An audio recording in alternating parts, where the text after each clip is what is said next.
ركت عيناي شوقا ولتيبة درفت عشقا فأتيت إلى حبيبي فاحدايا قلب رفقا صلي على محمد السلام عليك يا رسول الله السلام عليك يا حبيبي يا نبي الله السلام عليك يا رسول الله السلام عليك يا حبيبي يا نبي الله يا رسول الله قلب بالحق تعلق وبغار حراء تعلق يبقي يسأل خالقه فأتاه الوحي فأشرق اقرأ اقرأ يا محمد السلام عليك يا رسول الله السلام عليك يا حبيبي يا نبي الله السلام عليك يا رسول الله السلام عليك يا حبيبي يا نبي الله يا رسول الله يا طيبة جئت قصابا لرسول الله محبا بالروضة سكنت الروح وجبال الحادي محمد يا طيبة جئت قصابا لرسول الله محبا بالروضة سكنت الروح وجبال الحادي محمد السلام عليك يا رسول الله السلام عليك يا حبيبي يا نبي الله السلام عليك يا رسول الله السلام عليك يا حبيبي يا نبي الله يا رسول الله اللهم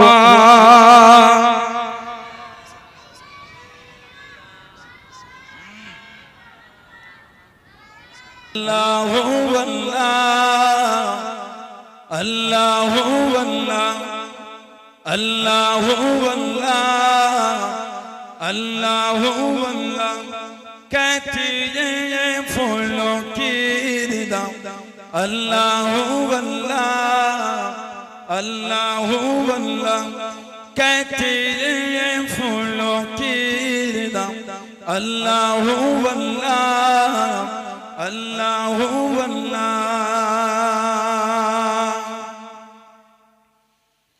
कहती ये फूलों की रिदा अल्लाह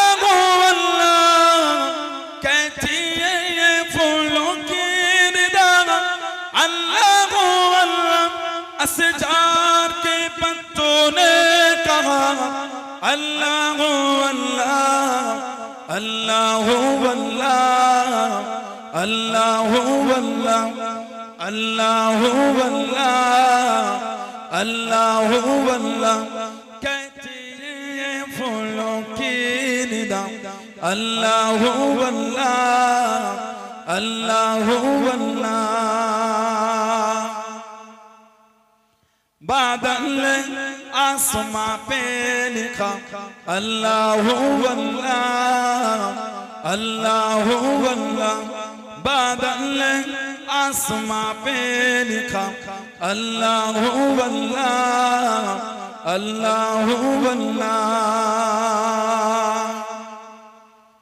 बादल आसमां पे लिखा अल्लाह अल्लाह बादल आसमां पे लिखा अल्लाह अल्लाह पर्वत की कटोरों की निदा अल्लाह अल्लाह الله والله الله والله الله والله الله والله कहती है फूलों की निदा الله والله الله والله वो सूरा यासीन हो सूरा रहमान सूरा रहमान वो सूरा यासीन हो सूरा रहमान सूरा रहमान वो सूरा यासीन हो सूरा रहमान वो सूरा यासीन हो सूरा रहमान कुरान के लफ्जों की सदा अल्लाह अल्लाह अल्लाह अल्लाह अल्लाह अल्लाह अल्लाह अल्लाह अल्लाह कहती है फूलों की निदा अल्लाह अल्लाह अल्लाह अल्लाह अल्लाहुम्मा सल्ली अला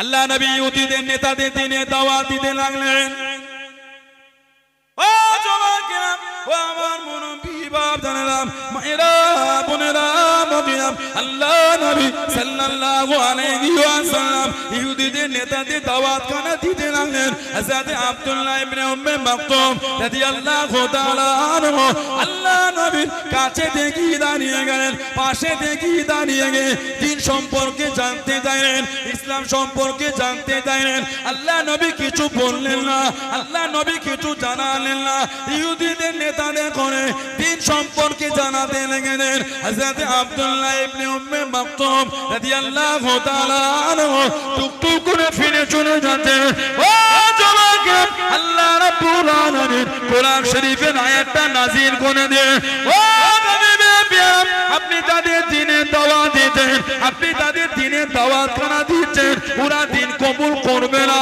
ওরা ইসলাম কবুল করবে না আপনার কাছ থেকে যিনি ফিরে যায় উনি হয়তো দিনটাকে কবুল করবে হযরত আব্দুল্লাহ ইবনে উম্মে মাকতুম রাদিয়াল্লাহু তাআলা আনহু আল্লাহ নবীর কাছে গিয়ে আল্লাহ নবীর নূরের হাত কারা ধরে ঈমানের কালিমা পড়ে মুসলমান হয়ে গেলেন জোরে বলুন সুবহান আর একটু জোরে বলুন সুবহান আল্লাহ নবীর কাছে থেকে দাঁড়িয়ে দাঁড়িয়ে মাঝে মাঝে জানিয়ে দিলেন ইয়া রাসূলুল্লাহ হাবিবাল্লাহ আল্লাহ পাকের নবী সাল্লাল্লাহু আলাইহি ওয়াসাল্লাম হুজুর আপনি কোরআন শরীফ তেলাওয়াত করেন হুজুর আপনি কোরআন শরীফ একটু শুনিয়ে দেন আল্লাহ নবী কোরআন শরীফ তেলাওয়াত করেন আব্দুল্লাহ ইবনে উম্মে মাকতুম আল্লাহ নবীর নূরের জামান শরীফ থেকে কোরআন শরীফ শুনে শুনে মুখস্থ করা শুরু করেন হুজুর আরেকটু বলেন উনি আরেকটু মুখস্থ করেন হুজুর আরেকটু বলেন উনি আরেকটু মুখস্থ করেন আল্লাহ নবীর নূরের জামান শরীফ থেকে কোরআন শরীফ শুনে শুনে মুখস্থ করে নিতেন জনে বলুন সুবহান হুজুরের দরবার থেকে চলে যাচ্ছে হুজুর বড় বড় ইহুদিদের নেতাদের দিনের দাওয়াত দিচ্ছে উনি এসে হুজুর দিন সম্পর্কে একটু বলেন হুজুর ওনার দিকে তাকাচ্ছেন এরপর থেকে যখনই হুজুরের দরবারে যেতে আল্লাহ নবী একটু ওনাকে বেশি ভালোবাসতেন কেন হুজুর বলতেন ইনার জন্য আল্লাহ আমার উপর আয়াত নাজিল করে আমাকে জানিয়েছেন বলুন না সুবহানাল্লাহ জন্ম থেকে অন্ধ জন্ম থেকে কানা চোখে দেখতে পেতেন সিয়াসতের তার কিতাব মুসলিম শরীফে একটা riwayat এসেছে আল্লাহ নবী সাল্লাল্লাহু আলাইহি সাল্লাম বলেছেন রমাদান শরীফের রাত্রিরে আমার আব্দুল্লাহ ইবনে উম্মে মাকতুম যখন আযান দেবে তোমরা সাহারি খাওয়া শুরু করে দেবে আর আমার বেলাল যখন আযান দেবে সাহারি বন্ধ করে দেবে কেন আব্দুল্লাহ ইবনে উম্মে মাকতুম রাদিয়াল্লাহু আনহু উনি তাহাজ্জুদের আযান দিতেন মিনাল লাইলি ফাতাহাজ্জাত বিহি নাফিলাতান আল্লাহ আমাদের নবীর জন্য তাহাজ্জুদের নামাজটা আল্লাহ অতিরিক্ত করেছে বলুন সুবহানাল্লাহ মাঝে মাঝে মুরব্বি বাপেরা তাহাজ্জুদ পড়বেন মাঝে মাঝে তাহাজ্জুদের নামাজ পড়বেন আমার মায়েরা তাহাজ্জুদ পড়বেন আমার বোনেরা পড়বেন তাহাজ্জুদের নামাজ পড়লে বান্দার সাথে আল্লাহর সম্পর্ক গভীর তৈরি হয়ে যায়। আর তাহাজ্জুদের নামাজটা হয় রাতের শেষ অংশে, আর ওই রাতের শেষ অংশের দোয়া আল্লাহ কবুল করে নেয়। সিজদায় যাবেন, তাসবিহ পড়ে যা মনের চাওয়া আছে সিজদায় গিয়ে মনে মনে চান। তাসবিহ পড়ে নিলেন 3 বার কি 5 বার কি 7 বার, এবার আপনি যা ইচ্ছা চান মনে মনে সিজদায় পড়ে চান, আল্লাহ পাক ওই সময় দোয়া ফিরিয়ে দেন না। তিরমিজি শরীফে একটা riwayat এসেছে, সুনানুল ক্বাবলা লিল বাইহাকিতে একটা riwayat এসেছে।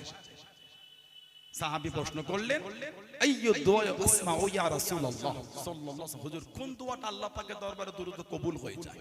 আমাদের নবী বলেছিলেন, ক্বালা যাওফুল লাইলিল আখির ওয়া দুবুরুস সালাওয়াতিল মাকতুবাত। হুজুর বলেন রাতের শেষ অংশের দোয়া আর প্রত্যেক ফরজ নামাজের পরের দোয়া আল্লাহ পাকের দরবারে কবুল হয়ে যায়। জোরে বলুন না সুবহানাল্লাহ। এই তাহাজ্জুদটা রাতের শেষ অংশে হয়।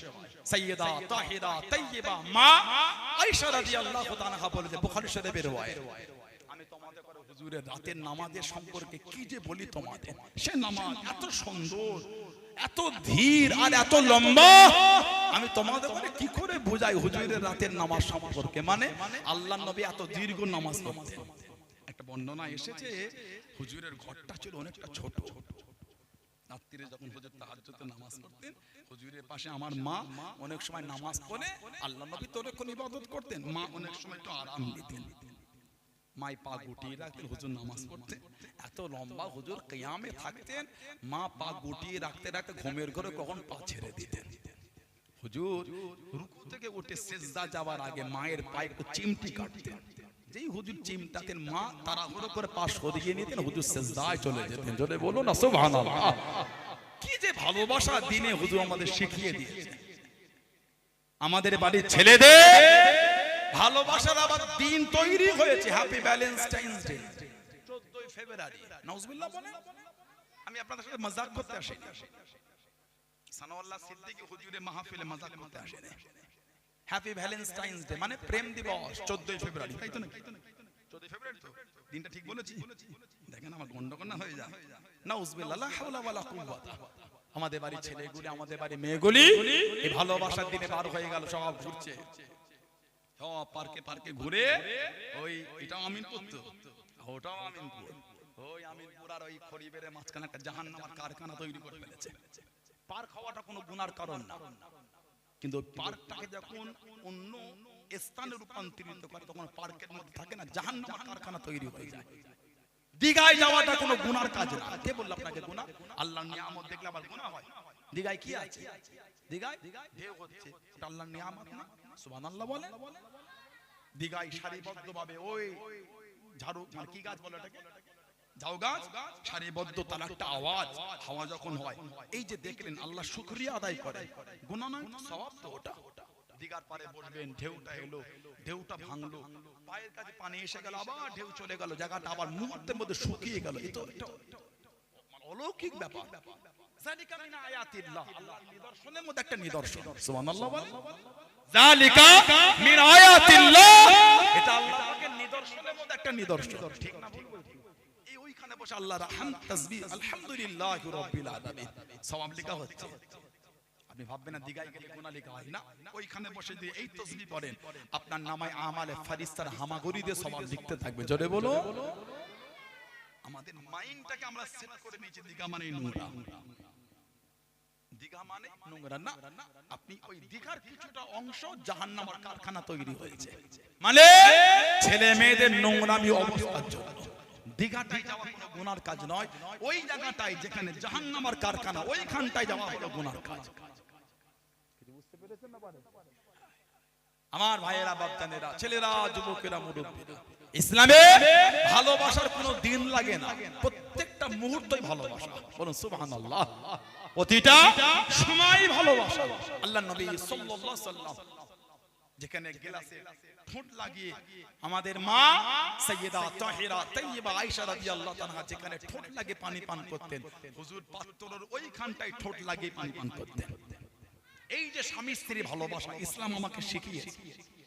আমাদের সমাজে স্বামী স্ত্রী ভালোবাসা কমার কারণ কি জানেন? একে অপরের ওই খাওয়া জিনিসটা খাই না, ঘৃণা লাগে আমাদের সমাজে। ভালোবাসা হবে কি করে? ওই জন্য তো স্বামীর কথা বিবির সহ্য হয় না, বিবির কথা স্বামীর সহ্য হয় না। পাড়ার 5টা ছেলের সাথে গল্প করতে বউটাকে খুব ভালো লাগে, নিজের স্বামীর সাথে ভালো লাগে না। স্বামীটা পাড়ার অন্য 3টে মেয়ের সাথে গল্প করতে ভালো লাগে, নিজের স্ত্রীর সাথে ভালো লাগে না। কেন? একে অপরের অন্তরে প্রেম নাই। প্রেম হবে কি করে? হুজুরের সুন্নত নাই। আল্লাহর নবী যখন খেতেন, মা হুজুরের এই পিঠের কাছে মা একটু হেলান বসে থাকতেন, সুবহানাল্লাহ। আর আমার হুজুর যখন খেয়ে খেয়ে যেগুলি দস্তরখানে জড়ো করতেন, মা হুজুরের পাশ থেকে হাত বাড়িয়ে ওটাকে আবার তুলে মা হুজুরের পাতে ওটাই আবার চিবাতেন। আলহামদুলিল্লাহ বললেন আলহামদুলিল্লাহ। ইসলাম আমাদের স্বামী স্ত্রী প্রেম শিখিয়েছে। কোথায় ছুটছেন? আল্লাহ যে আয়াত দিয়েছে সূরা মায়েদা, আল-ইয়াউমা আকমালতু লাকুম দীনাকুম, হাবিব আমি আল্লাহ আজকের দিনে দিন কমপ্লিট করে দিলাম। দিন যে কমপ্লিট এমন নয় যে দিনে ভালোবাসা নাই বাকি সব আছে। ইসলাম আল্লাহ সবকিছু দিয়েই ইসলামকে কমপ্লিট করে দিয়েছেন। বলুন আলহামদুলিল্লাহ। আমার ভাইয়েরা, বাপজানেরা, ছেলেরা, যুবকেরা, মুরব্বীরা, হযরতে আব্দুল্লাহ ইবনে উম্মে মাকতুম আমার হুজুরের সাহাবী, মায়ের পেট থেকে অন্ধ ছিলেন, চোখে দেখতে পেতেন না। কানা মুসলমান হলে সুযোগ পেলে হুজুরের কাছে বসতেন আর হুজুরের নূরের জবান শরীফ দিয়ে কোরআন শরীফ শুনতেন। আল্লাহ নবী যতবার মদিনা শরীফ থেকে কোন সফরে গেছেন, ওনাকে হুজুর প্রতিনিধি করে মদিনা শরীফে রেখে যেতেন। আব্দুল্লাহ ইবনে উম্মে মাকতুম হুজুর আল্লাহ নবী সাল্লাল্লাহু আলাইহি ওয়াসাল্লামের ওফর শরীফের পরে আবু বকর সিদ্দিকের খেলাফত রাদিয়াল্লাহু তাআলা 2 বছর টানার পরে হযরত ওমর রাদিয়াল্লাহু তাআলা 10 বছর খেলাফত। এই ওমর ফারুককে জামানায় 14 হিজরি যুদ্ধের ময়দানে যাবেন। আব্দুল্লাহ ইবনে উম্মে মাকতুম বলে, হুজুর আমার জীবনের একটা শখ কি রয়ে যাবে, কি আশা, হুজুর যদি একটু বলতেন খলিফাতুল মুসলিমিন একটু আমি যুদ্ধে যেতাম আল্লাহর দ্বীনের জন্য। ওমর ফারুক বলে, অন্ধ মানুষ তুমি কি করবে? অন্ধ লোকের তো যুদ্ধে কোনো কাজ নাই, কানা লোক যুদ্ধে কি করবে? আহা কি ভালোবাসা সাহাবাদের। উনি বলে, হুজুর চোখে দেখতে পাই না তো কি হয়েছে? জোরে বলবেন না? আজ জোরে বলা গেল না? আল্লাহ নবী জীবনের শেষ যুদ্ধে চলে গেলেন, তাবুকের যুদ্ধে। ও যুবকেরা, আল্লাহ নবী সাল্লাল্লাহু আলাইহি ওয়াসাল্লাম সাহাবাদের কাতার লেগে গেল, কাতারে কাতারে জড়ো হয়ে গেল। নবম হিজরিতে আল্লাহ নবী জীবনের শেষ যুদ্ধ, সাহাবারা যে যার মতন দান করা শুরু করে দেন। আল্লাহ নবীর কানে খবরখানা পৌঁছে গেল। হযরত মুআব ইবনে আবু মুআবিয়া লাইসি রাদিয়াল্লাহু তাআলা আনহু সংবাদখানা পৌঁছে গেল। আল্লাহ পাকের নবী হুজুর বিয়াদি মাফ করুন, গুস্তাখিটা ক্ষমা করুন। আমি মুআব ইবনে আবু মুআবিয়া লাইসি রাদিয়াল্লাহু তাআলা আনহু মনটা কাঁদে, আল্লাহ দ্বীনের জন্য জিহাদের ময়দানে যাব, আপনার সঙ্গে যাব। বলো আল্লাহ পাকের নবী কত দিনের আশা, কত দিনের চাওয়া, আপনার সাথে জিহাদে যাব। হুজুর আমার মনটা কাঁদে, আল্লাহ পাক হুকুম করে দিয়েছে, আল্লাহ পাক হুকুম দিয়ে দিয়েছে, আপনি ডাক দিয়ে দিয়েছে, সবাই কাতারে কাতারে যায়। আমার মনটা কাঁদে, আপনার সাথে জিহাদে যাব। তবে ইয়া রাসূলুল্লাহ কামিমাল্লাহ, আল্লাহ পাকের নবী হুজুর আমি প্যারালাইসিস হয়ে গিয়েছি, চলতে পারি না, হাঁটতে পারি না, আমার পা দুটো প্যারালাইসিস হয়ে গিয়েছে। মনটা চায় আপনার সাথে যাব। হুজুর আমি দাঁড়াতে পারি না, হুজুর আমি হাঁটতে পারি না। ইয়া রাসূলুল্লাহ কামিমাল্লাহ, আল্লাহ পাকের নবী হুজুর বিয়াদি মাফ করো, হাঁটতে পারি না তো কি হয়েছে, চলতে পারি না তো কি হয়েছে, আপনি যদি হুকুম করে দেন আল্লাহ দ্বীনের জন্য মাটিতে ঘিসিনে ঘিসিনে, জমিনে ঘিসিনে ঘিসিনে, হামাগুড়ি দিয়ে গামাগুড়ি দিয়ে, হাত দিয়ে মাটি টেনে টেনে আল্লাহ দ্বীনের জন্য আমিও হুজুর যাব। জোরে বলুন সুবহান, আর একটু জোরে বলুন সুবহান। হুজুর আল্লাহ হুকুম দিয়েছে, আপনি বলেছেন এতদিনের চাওয়া যদি একটু আপনার সাথে যেতে পারতাম। তবে হুজুর আল্লাহ এমন একটা সময় বলেছে আমি তখন প্যারালাইসিস, আহা হুজুর উঠে দাঁড়াতেও পারি না। ইয়া রাসূলুল্লাহ, তবে ইয়া রাসূলুল্লাহ আপনি যদি আমাকে বলেন হাঁটতে পারি না তো কি হয়েছে, আপনার পিছনে পিছনে আমি এই অবস্থায় মাটিতে ঘিসলে ঘিসলে, হাত দিয়ে মাটিটা টেনে টেনে আল্লাহর দ্বীনের জন্য হুজুর আমি এখনো আপনার সাথে যেতে রাজি আছি। জোরে বলুন না, আর একটু জোরে বলা গেল না? কি ঈমান হুজুরের সাহাবাদের, আমার নবী সাহাবাদের কি ঈমান দেখেন। হযরত আব্দুল্লাহ ইবনে উম্মে মাকতুম ওমর ফারুককে বলছে, হুজুর মনের এই আশা একটু যুদ্ধে যাব, হুজুর আমার কি হবে? তুমি যে অন্ধ, তুমি যে কানা, আমার হুজুর একটা সাহাবী ছিলেন, ওনার নাম ছিল হযরত জুলাইবি হযরত তামিম রাদিয়াল্লাহু তাআলা। সাহাবাদের একটা একটা জীবনী পড়বেন, বুকটা ফেটে যাবে। আমরা কি আর তাঁরা কেমন ছিলেন, নিজেকে নিজের ঘৃণা মনে হবে মুসলমান না। আমার তো মনে হয় আমরা কোনো পরিপূর্ণ ঈমানই হয়নি। সাহাবাদের একটা একটা জীবনী পড়বেন, আপনার বুকটা পুরো ফেটে যাবে একদম। হযরতে জুলাইবি রাদিয়াল্লাহু আনহু পর্দার আয়াত নাযিলের আগে উনি সাহাবাদের ঘরে ঘরে ঘুরতেন, একটু মজাক করতেন, হাসাতেন। পর্দার আয়াত নাযিল হলো, হুজুর বলে এ জুলাইবি আর বাড়ি বাড়ি যেও না, আল্লাহ পর্দার আয়াত দিয়ে দিয়েছে। উনি আর যেতেন না। এক তারিখে হুজুরের কাছে এসে কেঁদে কেঁদে বলে, হুজুর দুনিয়ায় তো আর আমাকে কেউ মেয়ে দিল না, মানে আমার বিয়ে হলো না, হুজুর জান্নাতে হুর পাবো তো?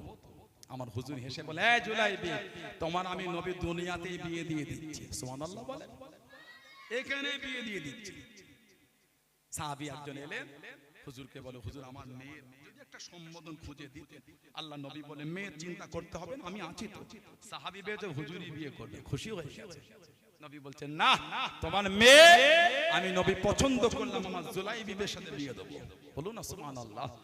সাহাবী স্ত্রীকে জিজ্ঞাসা করলেন, ঘরে গেলে বউকে বললেন, হুজুর আমাদের মেয়ের জন্য পছন্দ করেছেন হযরত জুলাইবিকে। উনি বলছেন না। নবীকে গিয়ে বললেন, এই বিয়ে আমি রাজি না। ওই জুলাইবি উনাকে আমি জামা হিসাবে পছন্দ করি। এই স্বামী স্ত্রী কথোপকথন, মেয়ে ভিতর থেকে বলছে, আব্বা কার বিয়ের সংবাদ তোমার, কে পাঠিয়েছেন? আল্লাহর নবী। কাকে না বলবে? আপনি পারবেন হুজুরকে গিয়ে না বলতে? আমার তো অসুবিধা নাই। মা তুমি জানো কার সাথে বিয়ে? আব্বা পাত্রটাকে, ওটা আমার জানার বিষয় নয়, পাঠিয়েছেন কে ওটা আমার জানার বিষয়।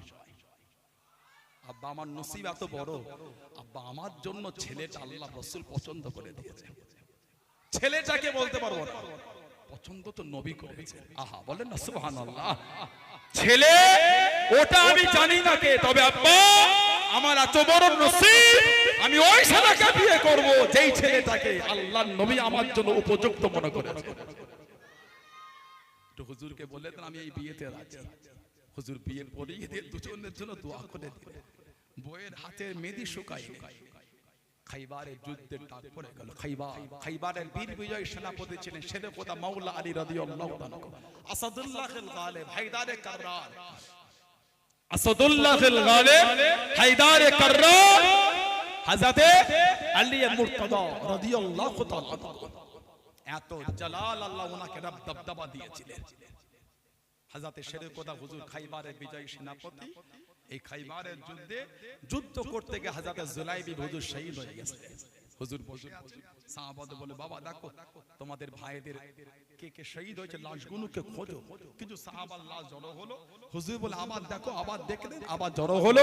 হুজুর আবার বলে আর কেউ বাকি আছে? জি না ইয়া রাসূলুল্লাহ। আমার নবীর নূরের চোখ দিয়ে টপ টপ করে পানি ঝরছে। হুজুর কাঞ্চনাল বলছেন, আমার জুলাইবিকে তো আমি রাসূল দেখতে পাচ্ছি না। হে আমার ভালোবাসার সাহাবী জুলাইবি, খোঁজো। সাহাবারা খুঁজে খুঁজে দেখলেন হযরত জুলাইবি হুজুরের গোটা শরীরে তীর আর তলোয়ারের আঘাত, রক্ত টপকাচ্ছে। পাশে দেখলেন কোন বর্ণনায় 7, কোন বর্ণনায় 9টা কাফেরকে জাহান্নামায় পাঠিয়ে নিজেও শহীদ হয়ে গেলেন। ইন্না লিল্লাহি ওয়া ইন্না ইলাইহি রাজিউন। হুজুরের কাছে আনা হলো, জানাজা হয়ে গেল। আল্লাহর নবী ওনাকে নিজের কোলেতে হুজুর উঠিয়ে নিয়েছে। আহা কি নসিব, হুজুর নিজের কোলে উঠিয়ে নিয়েছেন। সুবহানাল্লাহ বললেন। আল্লাহর নবী নিজের কোলে উঠিয়ে কাঁদছেন, বলছে জুলাইবি তুমি আমার থেকে আমি তোমার থেকে, তুমি আমার থেকে আমি তোমার থেকে, তুমি আমার থেকে আমি তোমার থেকে, 3 বার বলেছিলেন। বলে আল্লাহর নবী ওনাকে দাফন করে কেঁদে কেঁদে দোয়া করলেন, আল্লাহ আমি নবী আমার জুলাইবির উপর খুশি, আল্লাহ আল্লাহ আপনি আমার জুলাইবির উপর খুশি হয়ে যান। জোরে বলুন না সুবহানাল্লাহ। আর একটু জোরে বলা গেল না? হযরতে আব্দুল্লাহ এটা চলে না তো, বন্ধ করুন। আব্দুল্লাহ ইবনে উম্মে মাকতুম রাদিয়াল্লাহু তাআলা আনহু আমার হুজুরের সাহাবী হযরত ওমর ফারুকের কাছে গেলেন। কি হযরত ওমর আল্লাহ পাক জানা কি ইসলাম জাহানের দ্বিতীয় খলিফা করেছেন, গোটা পৃথিবীর যিনি অর্ধেকটাই শাসন চালিয়েছেন। সুবহানাল্লাহ বলে। বর্তমান সময়ে বাজারে একটা কথা চলছে, মুসলমান মানে অত্যাচার।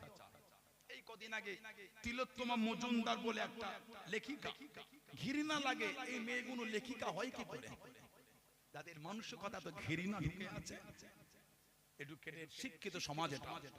তিলোত্তম মজুমদার কদিন আগে এবিপি আনন্দ একটা ওই আলোচনার প্রোগ্রামে প্রথমে আগে মুসলমান নাম করলো, আমাদের এলাকার মুসলমান, আমার ভাই বোন, এটা ওটা গোষ্ঠীর ঠাং সব বললো। তারপরেই বলছে যে মুসলমান গোটা পৃথিবীতে একটা সন্ত্রাস তৈরি করেছে।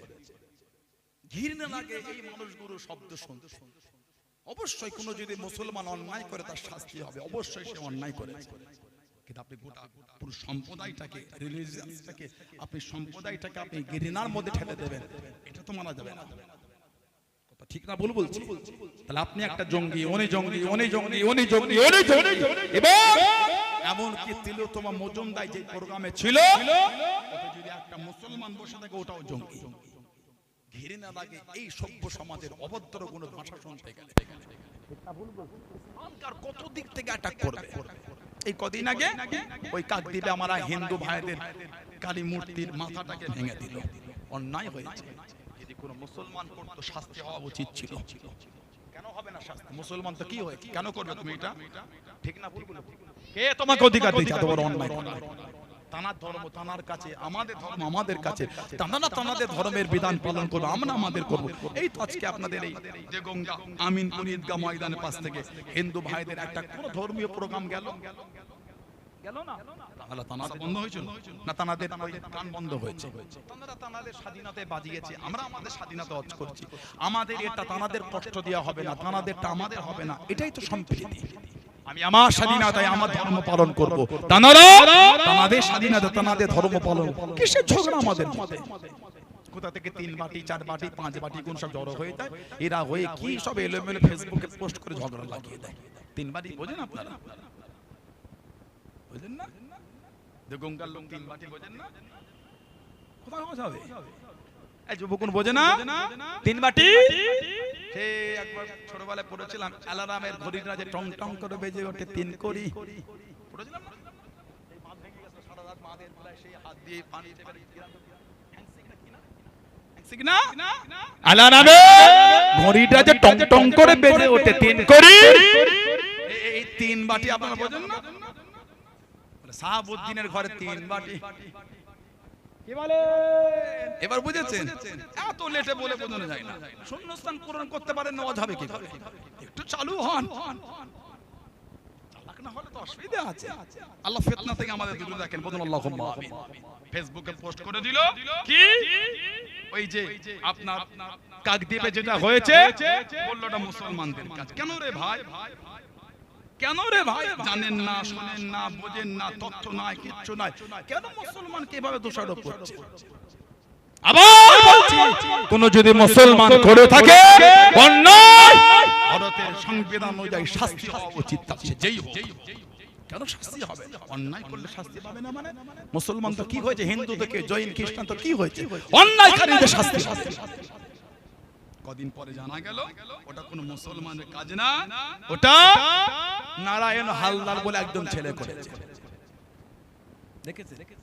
তার আগে লটালো কি বলে মুসলমান। কদিন আগে এই হাবড়ার পাশে চাপড়া বলে একটা জায়গা আছে, চাপড়া, আমার হিন্দু ভাইদের সরস্বতী ঠাকুর সেখানে ভেঙে দিয়েছে বেশ কয়েক মাস আগে। হাবড়া চাপড়া হিন্দু ভাইদের দেবী সরস্বতী দেবী মূর্তি ভেঙে দিল। ধরা পড়লো প্রসেনজিৎ ঘোষ বলে একজন। তার কদিন আগে মুর্শিদাবাদে কাসিম বাজার, মুর্শিদাবাদে কাসিম বাজার, সেখানে আমার হিন্দু ভাইদের কালী মূর্তি ভাঙলো। সিসিটিভি ফুটেজ আজও নেটে ঘুরছে, দেখবেন। ঘৃণা লাগে মানুষের কথা বলে, কিভাবে পা দিয়ে ভাঙছে মানুষ, এত নিম্ন জায়গায় পৌঁছায় কি করে? চতুর্দিকে মুসলিম মুসলিম হই হই রই উঠে গেল।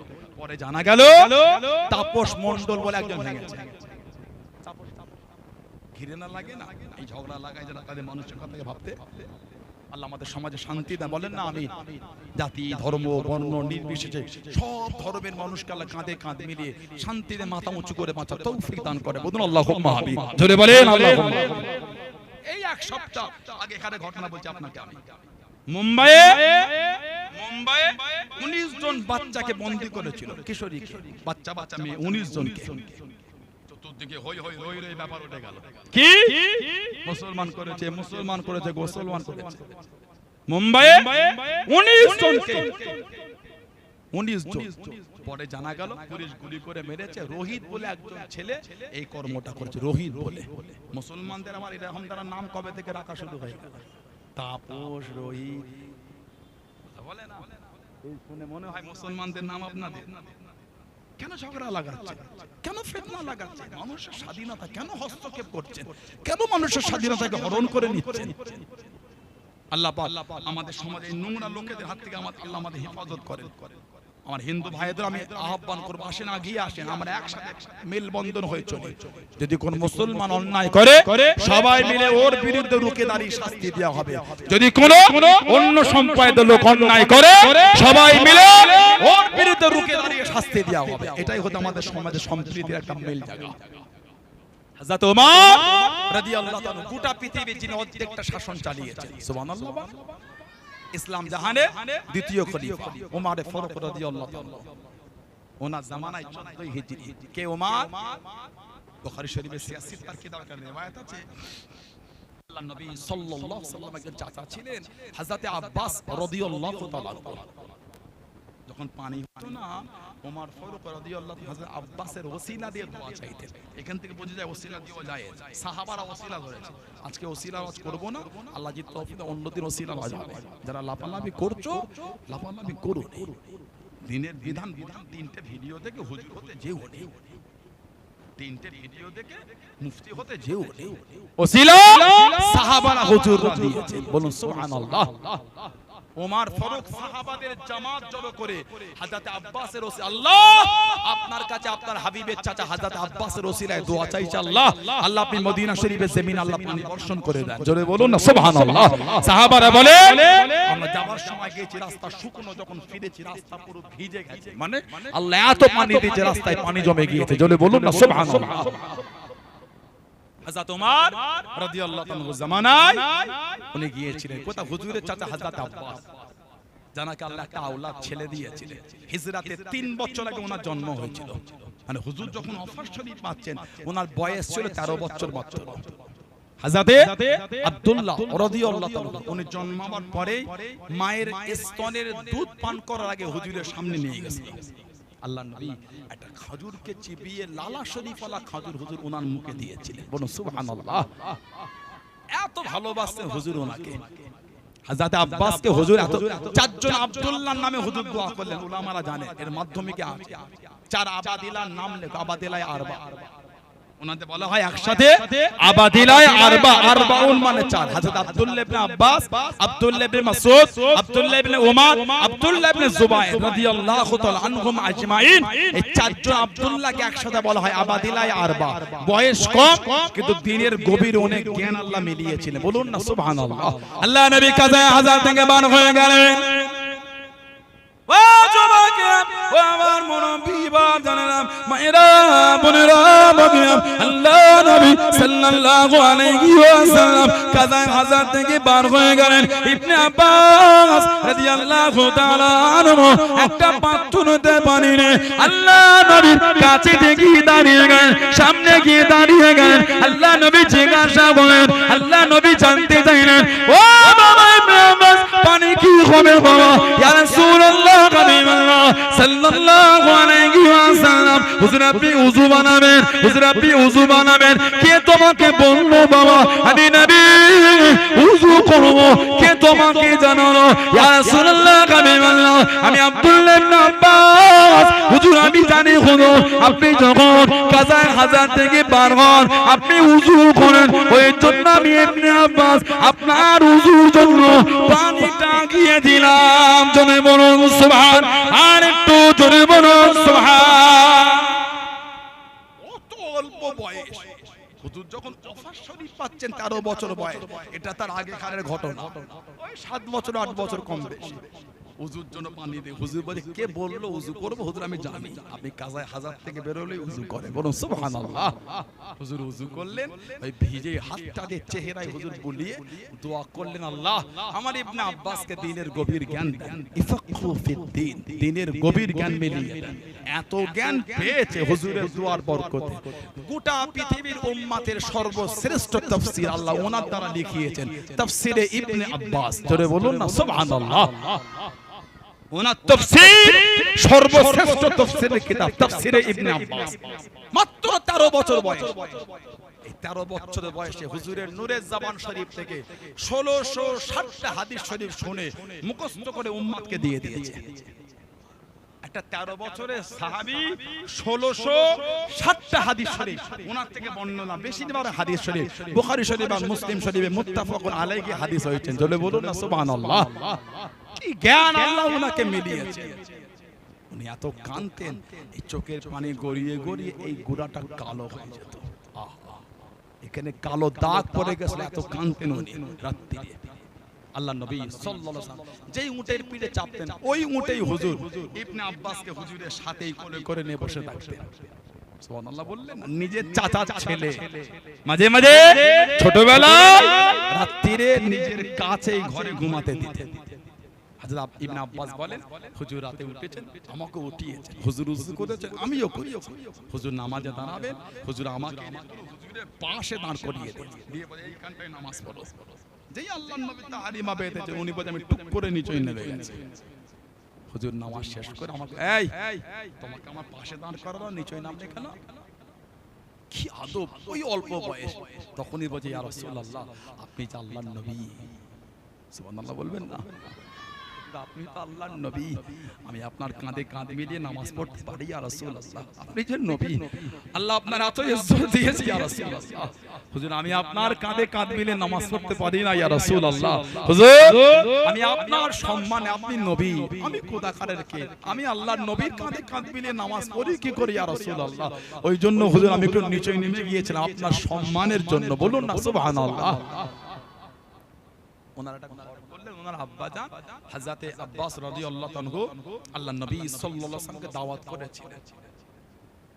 হুজুর ভাইপো আর হযরত আব্বাস চাচা, জীবনে হুজুরকে ভাইপো বলে, সারা জীবনই বলেছেন ইয়া রাসূলুল্লাহ। হযরত আব্বাস চাচা আর আমার নবী হলেন ওনার ভাইপো। হুজুরকে ভাইপো বলে ডাকতেন না, হুজুরকে বলতেন ইয়া রাসূলুল্লাহ, ও আল্লাহর নবী। বললেন না সুবহানাল্লাহ। হুজুরকে বলে, হুজুর এই ঘর করেছে, যদি একটু আমার ঘরে আপনি যেতেন, একটা ছাদ দেওয়া বাড়ি করেছে। আল্লাহর নবী চাচার ঘর দেখতে গেলেন, হুজুর দেখে খুশি হলেন। হুজুর বললেন, চাচা যান ঘর করেছেন, এই বাড়িটার পানি বার হওয়ার নালা করেন না তো, পানি ড্রেন নালা কই? আল্লাহর নবী নিজে হাতে ওই ড্রেনটা হুজুর নিজে হাতে করে বসিয়ে দিয়েছিলেন। বলবেন না সুবহানাল্লাহ। আহা, হযরত আবু বকর সিদ্দিকের খেলাফত চলে, ওমর ফারুকের খেলাফত, ওই বাড়ির পানিটা বার হয়ে ওই দিকটা কাদা হতো। ওহ, সাহাবারা হযরত খলিফাতুল মুসলিমিন ওমর ফারুক রাদিয়াল্লাহু আনহু বললেন, হুজুর যদি হুজুরের চাচাকে বলতেন আরো বাড়ির তিনটে দিক ছিল, যদি ওই নালাটা অন্যদিকে ঘুরিয়ে দিতেন। কেন? আমরা নামাজে আসি, রাস্তা কাদা হয়ে থাকে, একটু অসুবিধা হয়, একটু যদি বলে দিতেন। হযরত ওমর রাদিয়াল্লাহু আনহু টুক টুক টুক টুক করে হুজুরের চাচার বাড়ি চলে গেল। সালাম আদান প্রদান হলো। ওমর ফারুককে বলে, এই খলিফাতুল মুসলিমিন আপনি আমার ঘরে? আর হযরত ওমর ফারুক, জি